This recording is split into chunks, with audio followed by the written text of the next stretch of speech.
Buenas tardes, mi nombre es Maritza Villamizar. Soy estudiante de la Escuela Superior de Administración Pública y de la cátedra Teoría de las Organizaciones, dictada por Sergio Chica. Pertenezco al grupo 5A Noche. Entonces a continuación voy a exponer sobre el primer punto de la guía de cátedra, el cual hace referencia a la introducción de la teoría de las organizaciones.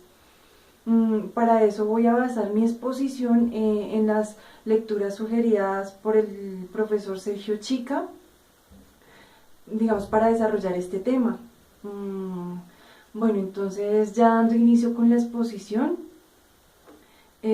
para implementar una definición general de lo que se puede entender por organizaciones y sus principales componentes, voy a basarme en el texto de Rodolfo de Cara, que se llama Organizaciones e Instituciones. Pues como ya había planteado, el autor lo que expone es lo que es una organización, los componentes que la conforman y la forma en que ésta funciona. Entonces, como primera definición, el autor plantea que las organizaciones son los mecanismos de coordinación que gobiernan el mundo moderno. Digamos que estas a su vez operan bajo un conjunto de reglas o normas, las cuales les indican a las organizaciones lo que pueden hacer y cómo pueden hacerlo también. Entonces, en ese sentido, estas normas tienen orígenes variados, entre las cuales encontramos las leyes, las tradiciones o lo que entendemos también como costumbres. Este conjunto de reglas se les llama instituciones. Entonces, para dar respuesta de lo que es una organización, digamos que el autor plantea que esta misma puede entenderse como el conjunto de individuos que trabajan de manera coordinada para obtener metas u objetivos compartidos por todos.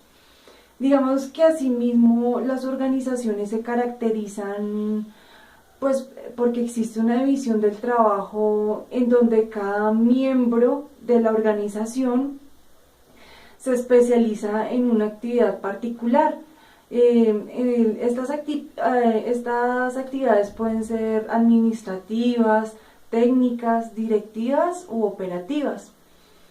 Digamos que esta especialización lo que hace es permitir una mayor eficacia al realizar una actividad determinada, esto a través de la coordinación de acciones colectivas. Por otro lado, digamos que podemos hablar de la existencia de una teoría de las organizaciones, la cual más que todo basa sus diagnósticos y presuposiciones para la vida cotidiana de las mismas. Digamos que no obstante estos aportes de dicha teoría deben entenderse más que todo de forma heurística. Por otro lado, existen elementos claves de la organización. Entre ellos encontramos principalmente, primero, la estructura, la cual podemos entender como la forma jerárquica presente en la organización, la cual determina un proceso de trabajo específico. Digamos que estas pirámides organizacionales pueden ser verticales como las organizaciones públicas o burocráticas, o por otro lado también encontramos matriciales donde las personas pueden ser responsables o rinden cuentas ante distintos jefes.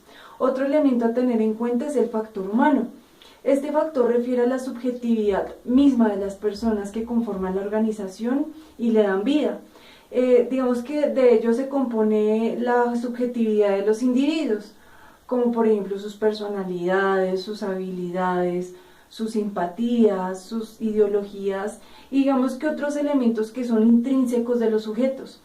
En este caso digamos que es necesario resaltar que todos los individuos son diferentes, que ellos no deben verse como engranajes que pertenecen a una máquina que funciona, digamos, uniformemente. Otro elemento a tener en cuenta es el liderazgo. El liderazgo puede entenderse como la capacidad que tienen algunos individuos de inspirar confianza en otros y de dirigirlos, digamos, en la búsqueda de objetivos de la organización.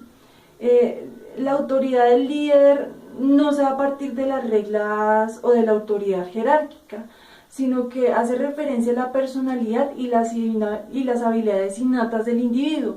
En este caso, digamos, como lo dice Barnard, la tarea del líder es incrementar la cooperación organizacional más allá de las responsabilidades formales de recompensa y sanciones, sino que más bien por el contrario, el líder debe propender en la organización por un sentido de cooperación que descanse más que todo en la convicción de los objetivos de la organización, digamos que estos sean importantes y que a nivel general vale la pena luchar por ellos. Otro elemento a tener en cuenta es el entorno. El entorno puede ser entendido en este caso como el mundo exterior en el cual las organizaciones existen y se relacionan con otras. Entonces, digamos que dado que la mayoría de las organizaciones se presentan como sistemas abiertos, estos necesitan un constante intercambio de materia prima para poder funcionar y ofrecer sus productos. Entonces, en ese sentido, en esta búsqueda constante, las organizaciones para sobrevivir se adaptan paulatinamente en su contexto, digamos que cambian incluso sus rutinas. Asimismo, estas están relacionadas en una red que les permite el intercambio necesario para su sobrevivencia y su crecimiento. Entonces, a nivel general, como que aterrizando esta teoría en la administración pública, es necesario hacer una diferenciación entre las organizaciones públicas y las organizaciones privadas. Digamos que tomando el texto de Christensen como referencia, los intereses públicos difieren de los privados, ya que en este primer sector se debe tener en cuenta un conjunto más amplio de normas y valores, entre los cuales encontramos las consideraciones democráticas, los valores constitucionales, el bienestar público. Digamos que asimismo las organizaciones públicas deben tener en cuenta su responsabilidad ante la ciudadanía y los votantes. Digamos que esto último, en tanto tienen un líder elegido por voto popular. Digamos que complementariamente estas organizaciones públicas se caracterizan por ser multifuncionales, ya que deben lidiar con elementos conflictivos tales como la dirección política, el control, entre otros elementos. Por último, es necesario destacar que la forma de gobernanza de una organización pública se basa en principio en la capacidad de la población de gobernarse a sí misma, segundo, en la transparencia pública de una democracia, tercero, en el espacio a la crítica y la oposición, y cuarto, la influencia de la participación popular como elementos que, digamos, a futuro le permitirán aprender de los errores cometidos.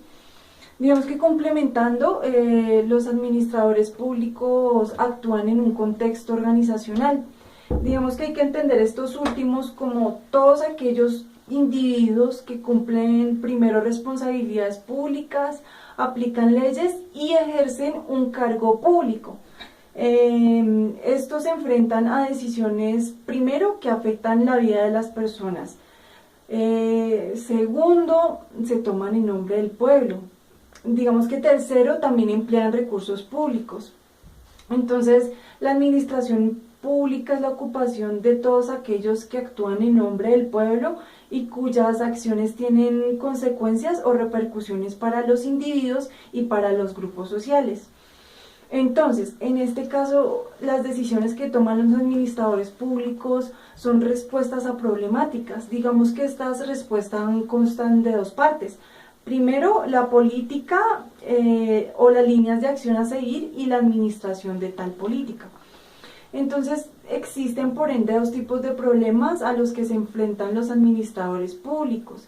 Primero están los problemas dóciles, que podemos definir como aquellos que se solucionan fácilmente con sugerencias de carácter técnico o sentido común. Los segundos, que son problemas perversos, los cuales digamos que carecen de un arreglo definitivo y de un criterio uniforme para decidir cuándo se ha encontrado una solución. Entonces, en conclusión, podríamos decir que en sí, para el estudio de las organizaciones existe una teoría de la organización, la cual lo que trata es observar las dinámicas que se presentan dentro de las mismas. No obstante, como que no trata de imponer unas reglas comunes. Lo que trata es hacer una observación para dar unas soluciones plausibles. Asimismo, hay que diferenciar entre las organizaciones públicas y las organizaciones privadas, puesto que las organizaciones públicas tienen unos factores o elementos característicos que las componen y que, digamos, su campo de acción puede verse limitado o en algún sentido puede verse influenciado por diversos factores que no necesariamente son compartidos por las organizaciones privadas. Bueno, muchas gracias.